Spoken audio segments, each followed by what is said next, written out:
श्री महाप्रज्ञ गुरवे नमः।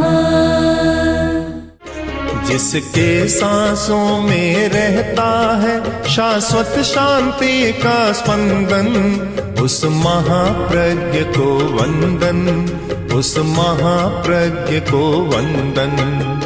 सत्य अहिंसा अनेकांत को अर्पित जिसका तन मन, उस महाप्रज्ञ को वंदन, उस महाप्रज्ञ को वंदन।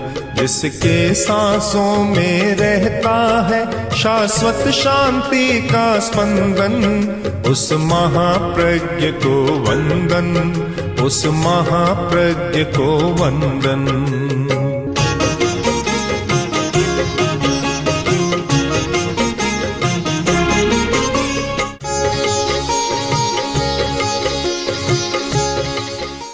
की रक्षा कैसे करें, आत्मा की रक्षा कैसे करें? तो पहली बात ये बतलाई कि नित्यं क्रोधात् तपो रक्षेत्। अगर तुम तप करते हो, तपस्वी हो, तो रक्षा करो। किससे? कि क्रोध से, कहीं क्रोध तपस्या के पास न आ जाए। बड़ी कठिनाई है कि तपस्वी के साथ क्रोध जुड़ा हुआ है। यह भी कोई कैसा पता नहीं जोड़ा कैसे मिल जाता है। कई बार ये कैसेट बोलती है, लोग गाते हैं कि गुनारी जोड़ी ना ही मिले, पर यह तो जोड़ी मिल गई। कैसी जोड़ी मिली? कि तपस्या करता है, क्रोध बढ़ जाता है, बढ़ता है, और बढ़ना स्वाभाविक है, क्योंकि उपवास किया, खाएगा नहीं तो ऊर्जा बढ़ेगी। ऊर्जा तो बढ़ती है। अब ऊर्जा का उपयोग करना नहीं जानता, उसे चैनलाइज करना नहीं जानता, उसका उपयोग कहाँ करे? अब वह ऊर्जा का उपयोग नहीं करता तो वह ऊर्जा जब एड्रेनालिन ग्लैंड के पास चली जाती है और कुछ तत्व केंद्रों के पास चली जाती है तो क्रोध बढ़ जाता है। जो तपस्या करने वाला स्वाध्याय और ध्यान में लग जाता है, उसका क्रोध नहीं बढ़ता। उपवास किया, न स्वाध्याय न ध्यान, वो सारा समय विकथा में बिताया, तो क्रोध को तो बढ़ना ही है। फिर वह ऊर्जा कहीं न कहीं तो अपना रास्ता खोजेगी। उस ऊर्जा को अगर हम स्वाध्याय और ध्यान में लगा दें तो फिर क्रोध नहीं बढ़ेगा। भगवान महावीर ने तपस्या की, उनका क्रोध कभी नहीं बढ़ा। कारण कि उपवास तो उनके लिए साधन था, मूल साध्य नहीं था। साध्य था आत्मानुसंधान, आत्मा की खोज, सत्य की खोज, वह उनका था। तो महावीर ने उपवास किया हो, ध्यान न किया हो, एक उदाहरण भी शायद आपको नहीं मिलेगा। उनके सारे उपवास ध्यान के लिए होते थे, न कि उपवास के लिए। जिस दिन ध्यान करना होता बस उपवास। ऐसा ही कोई एक तपस्वी था और बड़ा गुस्सेल था। किसी गृहिणी के पास बाहर आया और कुछ मांगा, कुछ जो चाहिए था वह स्वागत नहीं हुआ। गुस्से में आया और आकर साप देने लगा। पहले तो चिड़िया थी, चिड़िया दिया, चिड़िया मर कर नीचे गिर गई, उसको सांप देने लगा। वह स्वयं पहुंची हुई महिला थी, बड़ी धार्मिक थी, जानती थी। जब सांप देने लगा तो कहा कि महाराज सब पर सांप मत दिया करो, मैं चिड़िया नहीं हूँ आप जो गिर जाएगी। एकदम ठंडा हो गया। तो ये दो बातें चली। सापानुग्रह है, तपस्या के द्वारा दो शक्तियां पैदा होती है, साप देने की और अनुग्रह करने की। अनुग्रह भी कर सकता है वह अगर अच्छी तपस्या करे तो। किंतु जो लोग तपस्या के साथ आत्मानुसंधान नहीं करते, आत्मान्वेषण नहीं करते, आत्मगवेषणा नहीं करते, उनमें क्रोध बढ़ता है और क्रोध में कुछ ऐसी बातें मुंह से निकलती है, वह बात हो जाती है पर उससे न उसका भला होता न किसी दूसरे का भला होता। इस सारी स्थिति को ध्यान में रखकर और कहा रक्षा करो, तपस्या की रक्षा करो। तपस्या भी आत्मा का एक परिणाम है। आत्मा की रक्षा करो, तपस्या की रक्षा करो। किससे? कि क्रोध से रक्षा करो। वहाँ डाका नहीं डालेगा कोई, डाकू नहीं आएगा। क्रोध सबसे बड़ा भयंकर डाकू या कुछ भी मान लो, उससे रक्षा करो। दूसरी बात, श्रियम रक्षेच मत्सरात्। अगर तुम्हारे पास लक्ष्मी है या आभा है, शोभा है, वैभव है, संपत्ति है, उसकी रक्षा मात्सर्य से करो, मत्सर भाव से। ईर्ष्या, स्पर्धा, इससे उसकी रक्षा करो कि ईर्ष्या उसके पास न आए, मात्सर्य न आए, यानी दूसरे के प्रति घृणा की भावना, ओछेपन की भावना या उसके अवमान की भावना तुम्हारे मन में न आए। तो लक्ष्मी की रक्षा करो। अगर मात्सर्य आया तो संपत्ति तुम्हारे पास टिक नहीं पाएगी। तो विद्या मानाहो मानाभ्याम विद्याम, ये विद्या की रक्षा करो, उसके पास न मान अहंकार आए और न अवमान किसी का आए, उसे बचाओ। आत्मानं तु प्रमादतः है, आत्मा को बचाओ, आत्मा की रक्षा करो। तो वह किसकी रक्षा करें? प्रमाद से। आत्मा को प्रमाद से बचाओ। प्रमाद ये आत्मा के लिए बहुत घातक तत्व है। प्रमाद, प्रमाद से बचाओ। प्रमाद बहुत बाधा डालने वाला है। एक शराबी शराब के नशे में होता है, उसको पता नहीं लगता क्या है। प्रमाद भी कम नशा नहीं है, जो प्रमादी है उसे भी पता नहीं लगता। भगवान महावीर ने साधना के लिए किसी एक शब्द को प्रमुख रखा तो वह है अप्रमाद, जागरूकता। सदा जागरूक रहो, सोओ मत, जागरूक रहो। प्रमाद का मतलब है विस्मृति, भूल जाना। प्रमाद का अर्थ है सो जाना, मूर्छा में चले जाना, भूल जाता है आदमी, अपने आप को भूल जाता है। और यदि हम ध्यान से देखें तो यह स्पष्ट होगा कि आदमी जितनी चिंता दूसरों की करता है उतनी अपनी चिंता नहीं करता। वह अच्छा नहीं है, वह ऐसा करता है, उसकी ये आदत है, उसका ये है, वह है। दो व्यक्ति बैठेंगे तो पराया रामायण बन महाभारत आ जाएगा, अपना रामायण महाभारत नहीं आएगा। अपने को इग्नोर कर देता है, बिल्कुल भुला देता है। ये भुलक्कड़पन की बात, अपने आप को भुलाने की बात, इस बात को समझाने के लिए अनेक कहानीकारों ने कहानियाँ भी लिखी है, श्लोक भी लिखे हैं, ग्रंथ भी लिखे हैं प्रमाद और अप्रमाद पर।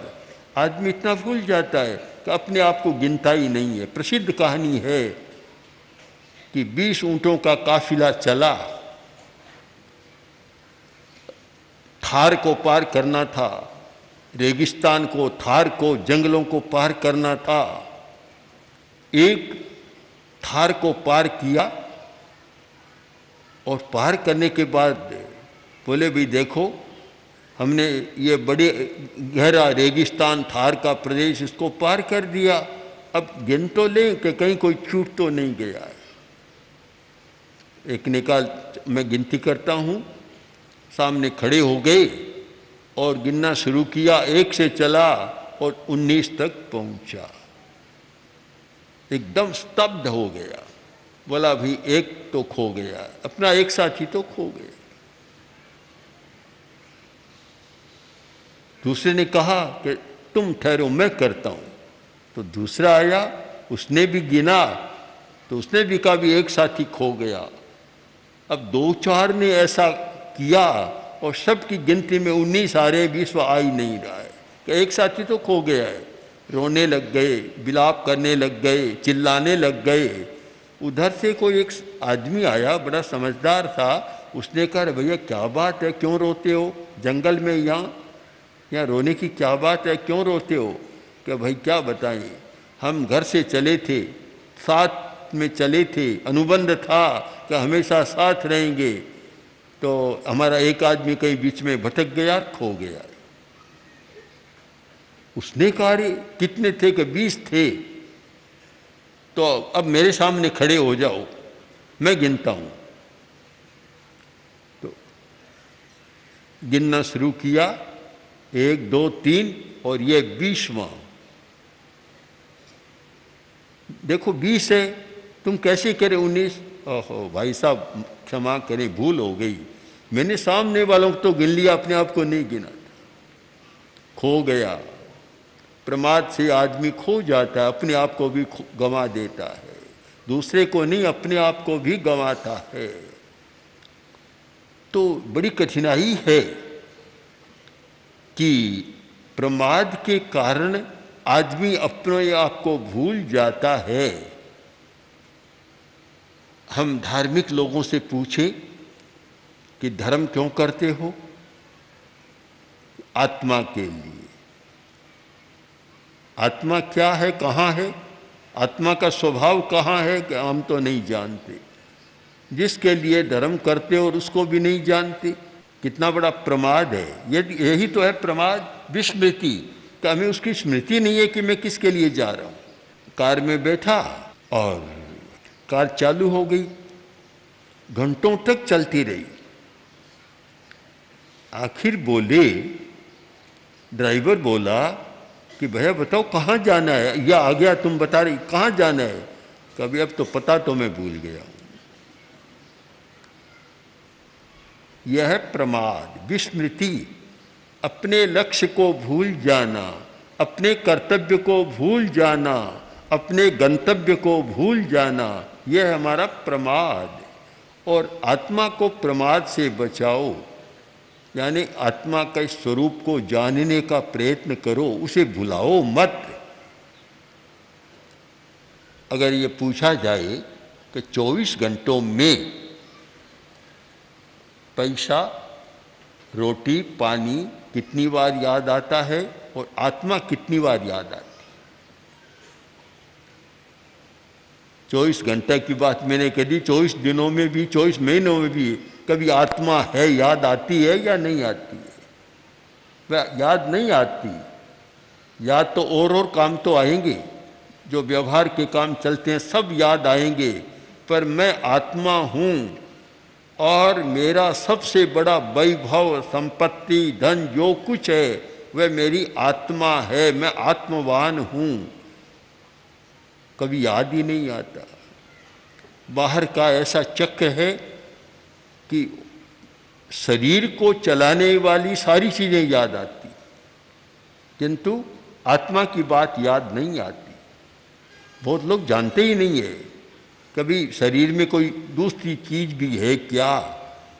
कोरा शरीर नहीं है, कोरा ये कोई चिकित्सकीय केंद्र नहीं है कि जहाँ भाई भीतर हार्ड है, मांस है, लोही है, प्लाज्मा है और भी कुछ ऐसे तत्व हैं, भीतर अंग है, अवयव हैं, प्रत्यवयव है, आदि आदि हैं, स्नायु है, नाड़ी संस्थान है। इतना ही नहीं है। अगर इतना ही है तो फिर रक्षा की कोई बात ही नहीं आती। यह कि शरीर के भीतर चेतना है, चेतना है जिसके द्वारा हम जानते हैं। हमारा सारा ज्ञान चेतना के द्वारा होता है और वह शरीर नहीं है, शरीर के भीतर है। भीतर है, शरीर नहीं है। मकान है सामने, किंतु मकान तो कोई नहीं है, मकान तो मकान है, उसमें कोई है। तो शरीर तो एक मकान है, उसमें कोई रहने वाला है। हम मकान को तो जानते हैं, रहने वाले को नहीं जानते। भीतर जो रहता उसको नहीं जानते, भीतर का पता नहीं कौन रहता है। आजकल जैसे होता है ना कि एक फ्लैट वाला दूसरे फ्लैट में कौन रहता है नहीं जानते। कोई आश्चर्य की बात नहीं कि दूसरे फ्लैट में रहने वाले को नहीं जाने तो कोई आश्चर्य की बात नहीं, पर अपने फ्लैट में रहने वाले अपने आप को नहीं जाने तब तो आश्चर्य की बात होती है कि स्वयं को भी नहीं जानता। जिस मकान में रहता है, बच्चा जन्म लेता है या गर्भ में आता है तब एक शरीर का निर्माण करता है, और वह जब तक जीता है 50, 60, 70, 80, 90, 100 वर्ष तक कोई जीता है तब तक उस घर में रहता है। घर को तो वह जानता है पर घर में रहने वाले को तब तक भी नहीं जानता। इमाश्चर्य मतः परम, इससे बड़ा और क्या आश्चर्य होगा कि अपने पड़ोसी को नहीं, अपने भीतर वाले को भी नहीं जानता। पड़ोसी की बात तो छोड़ दें हम। कारण विस्मृति, हमें स्मृति नहीं है, स्मृति नहीं, अपने आप को नहीं जानते। प्रमाद का एक अर्थ है विस्मृति, भूल जाना, अपने लक्ष्य को भूल जाना, अपने स्वरूप को भूल जाना, अपने कर्तव्य को भी भूल जाना। और प्रमाद का एक अर्थ है मूर्छा, मूर्छा, मूर्छा में चला जाता है आदमी, जागृत नहीं रहता। जागरूकता अप्रमाद है, प्रमाद है सोना, मूर्छा में चले जाना, सोया हुआ है। अब कोई पूछे कि तुम जाग रहे हो, जाग रहे हो, अब जो सोया हुआ है वह उत्तर नहीं देगा। जो व्यक्ति सत्य को नहीं जानता वह व्यक्ति सोया हुआ है। आचार्य का एक बहुत सुंदर सूक्त है, सुत्ता अमुनि मुनिनो सया जागरंती। सुत्ता अमुनि, जो मुनि नहीं है अर्थात ज्ञानी नहीं है, वह सदा सोया हुआ है। जागता है तो भी सोया हुआ है क्योंकि उसे पता नहीं है यथार्थ का, वह सोया हुआ ही रहता है। 24 घंटा सोया हुआ रहता है अमुनि, अज्ञानी आदमी, उसको सच्चाई का पता ही नहीं लगता, तो सदा नींद में रहता है। इसका कारण ही आप समझ लेंगे। कोई जाके पूछे कि तुम्हारे भीतर आत्मा है, मुझे पता नहीं, मुझे पता नहीं।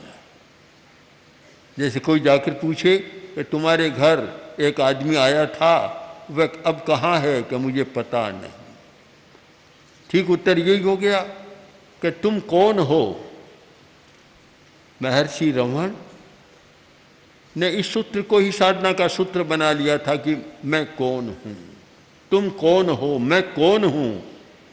बस मैं कौन हूँ, इस बात पर चलते चलते मैं कहाँ कौन हूँ शायद पहुँच जाता है आदमी, पर इसको पता ही नहीं कि मैं कौन हूँ। जानते ही नहीं। क्यों नहीं जानते? कि प्रमाद के कारण, मूर्छा के कारण के जागरूक नहीं बना, अपने प्रति जागरूक नहीं बना। और ये बहुत बड़ी सच्चाई है कि जितना दूसरे के प्रति जागरूक है, बाहर के प्रति जागरूक है, भीतर के प्रति उतना जागरूक नहीं है। चोरी हो गई घर में और मालिक ने पहरेदार को बुलाया, बुलाकर कहा देखो रात को चोरी हो गई, तुम कहाँ थे? कि मालिक में ड्यूटी पर था, दरवाजे पर ही बैठा था। तो चोर संदूक उठा कर ले गया, पेटी, तुम्हें पता नहीं चला? मुझे पता तो लग गया था, पता लग गया। तो तुमने पकड़ा नहीं? कि नहीं पकड़ा मैंने। क्यों नहीं पकड़ा? कि मैंने चिंतन कर लिया, सोच लिया था मैंने कि पेटी ले जा रहा है, कोई बात नहीं, चाबी तो मेरे मालिक के पास है, ले जाकर खोलेगा कैसे, भीतर वाला तो मिलेगा नहीं इसको, इसलिए मैंने उसको नहीं पकड़ा। आदमी चाबी पर, बाहर की बात पर ध्यान देता है, भीतर की बात पर ध्यान नहीं देता।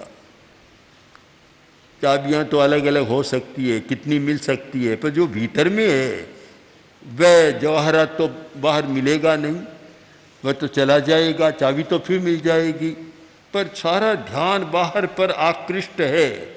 और हम अगर ध्यान से देखें तो एक आदमी अपने शरीर के लिए जितना समय लगाता है, शरीर के लिए जितनी साज सज्जा करता है, जितना ध्यान देता है, क्या उतना शरीर के भीतर रहने वाले के प्रति ध्यान देता है? नहीं देता। पहले तो भीतर कोई रहने वाला ये जानता ही नहीं तो ध्यान क्या देगा? बस शरीर को ही जानता है, शरीर दिखाई दे रहा है, भीतर रहने वाला दिखाई नहीं देता, तो कैसे करेगा? इसीलिए ठीक कहा, आत्मानं तु प्रमादतः, आत्मा की रक्षा प्रमाद से करो। पहली बात है कि विस्मृति मत करो, आत्मा की विस्मृति मत करो। मैं आत्मा हूँ, मैं शरीर नहीं हूँ, इस बात की कभी विस्मृति मत करो। जो व्यक्ति इसकी विस्मृति करता है कि मैं आत्मा हूँ, शरीर नहीं हूँ, वह शायद कोई अच्छा धार्मिक हो सकता है, ये मानने में मुझे तो कठिनाई होती है। उसको अच्छा धार्मिक कैसे कहा जाए? परंपरागत धार्मिक हो सकता है, जन्मना धार्मिक हो सकता है, अनुयायी के रूप में धार्मिक हो सकता है, किंतु एक तेजस्वी साधक के रूप में वह धार्मिक नहीं हो सकता जिसको इस बात की स्मृति नहीं रहती कि मैं शरीर नहीं हूँ, मैं आत्मा हूँ। मैं आत्मा हूँ यह पहले नंबर की बात, और मैं शरीर हूँ दूसरे नंबर की बात है। क्योंकि मैं शरीर में हूँ इसलिए मैं शरीर हूँ कह भी दे, पर वास्तव में मैं शरीर नहीं हूँ। यह है कि मेरा घर है, मेरा घर, शरीर तो है मेरा बाहर का घर, यानी मिला हुआ घर है। मेरा अपना घर तो मेरी आत्मा है जहाँ की मैं सदा रहता हूँ, मेरी चेतना है। अनुयोग द्वार सूत्र में एक बहुत सुंदर प्रसंग है। नए की मीमांसा करते समय कहा गया, पूछा गया कि तुम कहाँ रहते हो? उसने कहा मैं लोक में रहता हूँ। अरे लोक तो बहुत बड़ा है। फिर पूछा कहाँ रहते हो? तब बोला कि मैं भारत क्षेत्र में रहता हूँ, या आज की भाषा में कह दो कि मैं एशिया खंड में रहता हूँ, यूरोप में कहीं रहता हूँ। तो अभी भारत तो बहुत बड़ा है, कहाँ रहते हो? हम उस उदाहरण को इस भाषा में बदल दें कि मैं राजस्थान में रहता हूँ। तो राजस्थान तो बहुत बड़ा है, कहाँ रहते हो? तो फिर हम वर्तमान की बात को ले लें कि सिरियारी में रहता हूँ। तो सिरियारी का क्षेत्र तो बहुत बड़ा है, कहाँ रहते हो? तो कोई कह दे मैं हेम अतिथि गृह में रहता हूँ। वह तो बहुत बड़ा है, कहाँ रहते हो? कि अमुक नंबर के कमरे में रहता हूँ। कि कमरा तो बहुत बड़ा है, कहाँ रहते हो? कि उस खाट पर मंच पर बैठता हूँ, तो वह तो बहुत बड़ी है। फिर कहाँ रहते हो? तो आखिर कहा कि मैं शरीर में रहता हूँ, अपने शरीर में रहता हूँ। अरे शरीर तो बहुत बड़ा है, तुम कहाँ रहते हो? शरीर तो बहुत बड़ा है, तुम कहाँ रहते हो? क्योंकि आत्मा पूरे शरीर में नहीं रहती। चमड़ी में आत्मा कहाँ है? हाड़ में आत्मा कहाँ है? आत्मा रहती है तो नाड़ी तंत्र में तो हो सकती है, जो हमारा नर्वस सिस्टम है वहाँ तो आत्मा की चेतना रहती है, पर इनमें चेतना कहाँ है? बाहर तो कोई चेतना नहीं है।